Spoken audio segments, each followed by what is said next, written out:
anyways, let's play this clip from Eddie Hearn talking about some new acquisitions, possibly of Matchroom Boxing. I actually think I said to him, in 1 year, promise me about, I'll show you where we'll be.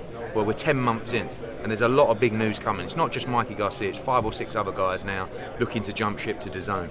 You know, we made a huge investment, and I was probably a little bit naive that I thought that the other promoters and the other networks would just roll over and they'd look at the money and say, they stepped up as well, they paid the money. So it's been a little bit more difficult than we thought it would be, but we're still spending the money. We've still got it. In fact, I haven't spent it all. You know, I've got a lot of spare cash floating around from the budget. Obvious shots at Showtime, I'm assuming, right? Oh, he went in on Leonard Ellaby as well. Yeah, I didn't want to listen to that because, like, Leonard is a joke. Like, Leonard has almost zero power.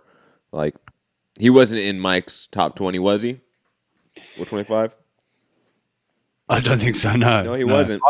I don't know, Matt. I heard you tell him on the show that you did on your own, which did good numbers, by the way. Yeah, surprisingly. Wow. Yeah, I know. No me, and it done numbers. Crazy. And no foo, man. You know what? Yeah. It's this look I got. We know who the star is now. Yeah. It's always been me. You've shaved off the reason they tune in. I know. It was like here. Yeah, when you had, it was nice. It was low, and with the redneck cap you used to wear, the rad dad. You look nice. Nice haircut, foo. It is. Slick. Digressing though, back to Eddie Hearn. Promotion. No, what was I saying? All right, quick question to you, Rob. Okay, just to sort of preface the conversation. Yes. Why is this any different than circa 2018 in the fall when Eddie was in every interview saying, "Yeah, we're talking to this person, that person, this person, that person, this person, that person," and they all confirmed they've received some offer, they received some conversation, but we got a Jesse Vargas and who else out of that time period?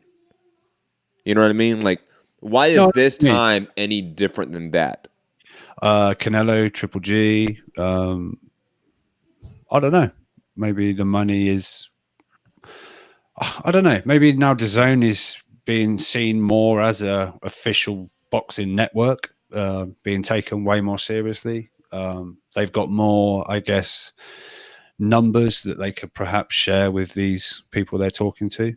I mean, Eddie, I think, went on to say, he said people are realizing that we're paying career high money. We're giving them, they can fight as often as they will pretty much want. They're getting to be, more active in their careers. So I think Eddie said about Gary Russell, there was talks with Gary Russell, but he just felt he didn't seem serious about boxing more than once a year. So he was like, we'll not bother with Gary Russell then. But I think he can guarantee these guys fight way more active. So yeah, I don't know. But he felt like when he said there's massive, like, big news coming, there's times when I watch Eddie interviews and I think he's being like a little hyperbolic. And there's times when I think there might be something in this. I don't know what it is, whether it's a fucking glint in his eye or just the way he says something. But having watched so much Eddie Hearn interviews over the years, I've now you think you're like the. I'd like to play poker now with Eddie Hearn, so because I think I've got his towels a little bit.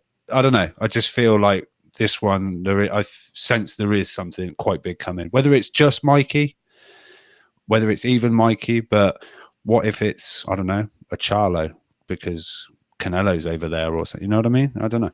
What if it's also just that at some point he's going to have like a deal like he's got with Triple G with Canelo? Because don't we all think Canelo's going to go out on his own at some point? It's not happening at this moment. We can talk about that in a second because obviously for a different topic, Canelo's adding more guys in his camp. And I think there is a reason behind that, which we'll get to in a bit. But I like the mention of Charlo because obviously there's a reason for him to go to DAZN, right? There's names for him to go to DAZN, right? Mikey is one of those where there's enough names outside of DAZN and probably bigger names outside the zone for him that I don't know if that's the place for him at this point in time. But should we even think that it's purely PBC names? Could Top Rank names be involved here? How many more fights does Loma have on his deal? I know that hasn't been talked about at all. I know Crawford's locked down for a period of time, but Loma is now fighting. Well, didn't a DAZN fighter, a DAZN promoter? Is there any sort of conversation that have been happening? They're just looking outside the box, perhaps, to fighters that have fights on that network that could still be big.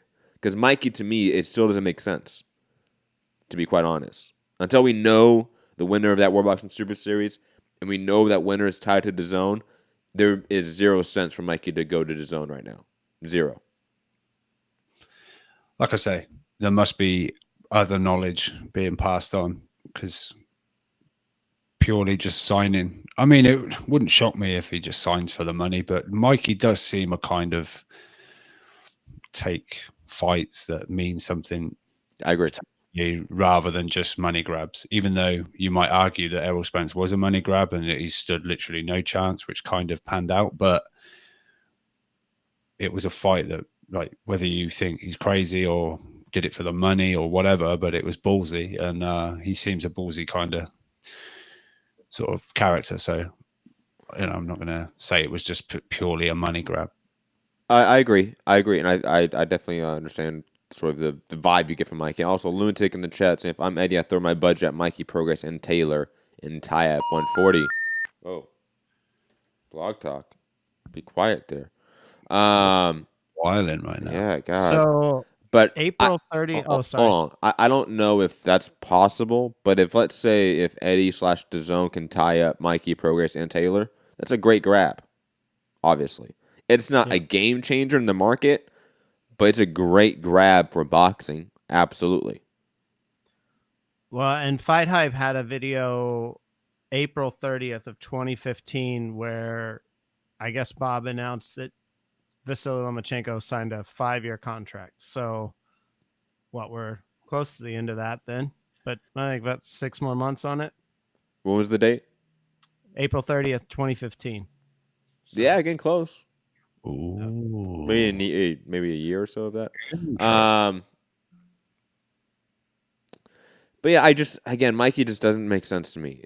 He would have to lock up a lot of other names, and that's just a lot of dominoes to fall. In this game, I feel like that rarely happens, where a bunch of dominoes fall in place for something to work out like that. Well, if the game is like dominoes, then that is the game where dominoes sort of fall. But I hate you.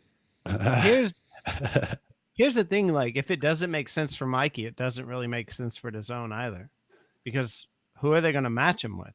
That's going to bring in subs, Like, see, this is the weird part where at this point, like, who brings in subs? Honestly, Mikey might bring in some, but I don't know how many he can bring in.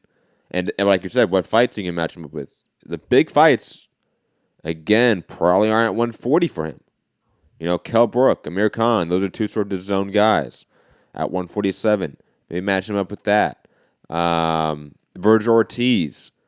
But I think they're training partners, so that's not going to work out either. So they're not going to fight. There's just not really. Oh, Rob, that was you. Right? Okay. To make sure it wasn't me, I'm like, what is this? Fucking the Enterprise? What's going on here? It's just what names make sense for DAZN. Jamal Charlo is definitely one, not Jamel. Jamal is. Maybe like 168 pounder at one for PBC, but they're tied up, it seems. What if it's Jared Hurd going up to 160 and going to DAZN? Well, no, we have the rematch. We have Hurd Williams. Yeah, that's true. It's like 154 is PBC. Yeah, they're kind of tied up. And plus, again, like, why would one guy leave? Fox, for sure. Why would one guy leave? Like, it just makes no sense. Not while he's still got a fight on Fox. Yeah, no.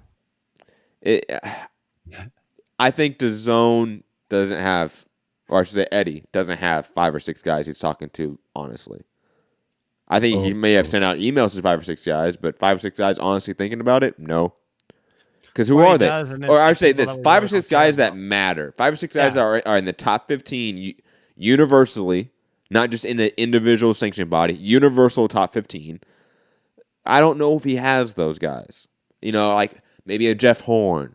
Maybe weird grabs like that. I don't know, but it would be maybe Manny Pacquiao, the free agent. But every article that's been put out says that he's still working with Heyman. Not every article is right. That is true, Danny but all the Jacobs still reporting works is. with Al Heyman. I don't just. No, you're right. No, you're absolutely right. But I doubt Pacquiao goes to DAZN because, again, what does DAZN have to offer him? Nothing. Nothing at 147. I can't really think of like Mikey Garcia. Maybe a Gary Russell comes back into the equation. Mikey Garcia. But Al has him. So, like, Al can just have that to a Fox pay-per-view and make more money. And Pacquiao wants to do pay-per-view. What's that guarantee? So, like, again, like, they already have a network and pay-per-view and a platform that's working, and that's a great fight that would be a success. Why go to DAZN and make, honestly, less money? And on top of that, have less exposure. It makes no sense. Though, do you know what I mean? I doubt DAZN would want to just put in a lump sum for one fight. I doubt that, honestly. They want to lock him in for a 3-5, 10-fight deal. Look at Canelo. He got a 10-fight deal. That's unheard of in boxing. So they want to lock guys down long term to obviously get their money's worth on their investment to get subscriber growth. A Pacquiao Mikey one-off fight, I don't think that's feasible to them. I've got the name. Floyd Mayweather. Yeah. No, he's loyal to Showtime. Yeah. Oh, like Wilder. Yes. So from strictly a money perspective, it makes sense for Mikey Garcia, right? Because think of it on the other side, like who is the PBC going to match up Garcia with? Danny Garcia. Like, not that there's not good fights to make. It's just like I don't know that they're going to throw a lot of money at Mikey for a bunch of fights. Well, look, like Mikey might just be kind of like hedging his bets. PBC is not long-term fight deals. Like you don't have 3-fight deals even. Like it's fight-by-fight basis all the time. But we do know from Eddie is that they pay a lot back end to guys like Mikey. I forget the exact numbers he was throwing out, but it was like 7 million, something like that. Like he was throwing out like really high numbers in terms of back end money for a guy like Mikey Garcia. And again, he might not be fighting a guy like Earl Spence where he can always make that high end in the back end. However, he's definitely going to be able to fight guys like Danny Garcia and fight guys of that level. A Keith Thurman even off of a loss. A Keith Thurman Mike Garcia fight makes complete sense right now. There are fights for Mikey. Manny Pacquiao fight, for example. So, no, there's money on the table that Heyman can offer that's Fox or Showtime. No, for sure. Maybe honestly more Fox at this point. But think, if they're moving most of their fights to Fox, which it looks like they're doing, and it looks like Showtime might be on the outs with them, or at least limited, right? Rob, in the chat. So my thing would be, how many people can they pile up over there and still, give all of that money to? And Mikey might see it as like, I would be a big name on this other platform, and I'm going to make a lot of money. I mean, and who knows where Mikey is in his career, because he's not been stable anywhere. If he was like consistent 135, you'd say, well, obviously he would go to Top Rank and fight Lomachenko and get that main fight. Fight Campbell. But Campbell is yes, Rob. I love Campbell. I like how it took for a second to go, the troll. It's an effect.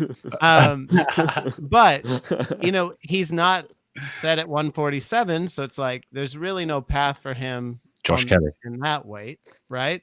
And 140 there's like not a huge path for him that way, because would you pick Mikey Garcia in a Prograis fight? I don't know. No, but it's a close fight. No, but it's a close fight. I would be intrigued. I would pick Prograis, but I'll put it this way. I pick Mikey versus Josh Taylor. Well, fucking bugging. And man. I mean, if the fight were to ever to happen, it doesn't. But because they're best friends, but I would pick Mikey versus Jose Ramirez. Oh, like I do think, sort of, we've been harsh on Mikey post Spence. I think I've been sort of mindful of that because it's fucking Earl Spence and he was a lightweight moving up 2 divisions, honestly. But I do think he could beat those guys. Absolutely. I do think him. And then obviously like the Baranchiks of the world, the Kaylee Raylicks of the world, like he smashes those guys. Yeah. I do believe that. But I think you know me, I'm a Prograis guy. Like I think Prograis is the clear top guy at 140. Why would Mikey fight Prograis coming off a loss? I don't think he would. I think he'd take a tune-up. Like I'm surprised Mikey hasn't taken a one-off fight on Fox for a tune-up. I'll be honest. Prograis taking a loss. Dunch. I don't know. We'll see. We got to definitely get a date for that final yet. But but there's Hooker too. That's a fight they could make at 140 for him. I mean, it's not to me a great fight. I think it's two guys that would do well in Texas. Yes, I think the second he lost, he became like unappealing for a Mikey fight. Just like if I'm Mikey and I saw them, I'm like, why would I fight this guy now? He lost all the hype. He could have beat Ramirez. But I trained with Ramirez. I know I beat Ramirez up in training. I would have beat Hooker up if he beat Ramirez. But that didn't happen. I honestly think if Hooker had won the fight, we would have got a for sure Mikey DAZN move. Absolutely. But the second that happened, it ruined the plans. Yeah, we'll see what happens. I'm sure these 5 or 6 names will be revealed soon. But interestingly, did you see how they introduced or put out the word of the Triple G link up? It's not Triple G is not like it's a partnership. Yeah, it's just not. He's not like a matchroom fighter in the typical sense. I guess Eddie Hearn is basically coming in to show Tom Loeffler how to do it. But Tom's still involved allegedly. Yeah. He's like the head of Triple G Promotions, and now Eddie Hearn is, I don't know, like the Triple G Promotions overlord, which is no, they're partners. All right, my bad. Okay, not overlord. Eddie led the entire presser, but all right. Well, I would say this: Eddie over Tom, absolutely. Well, who's better on the fucking mic? Come on, really? And again, like what's Triple G gonna go up in there and say? Big drama show. Say the same shit over and over again, Mexican style, and just get off the mic. What's Tom Loeffler gonna say? Yeah, we're here to announce that's pretty good. Our partnership with Eddie Hearn.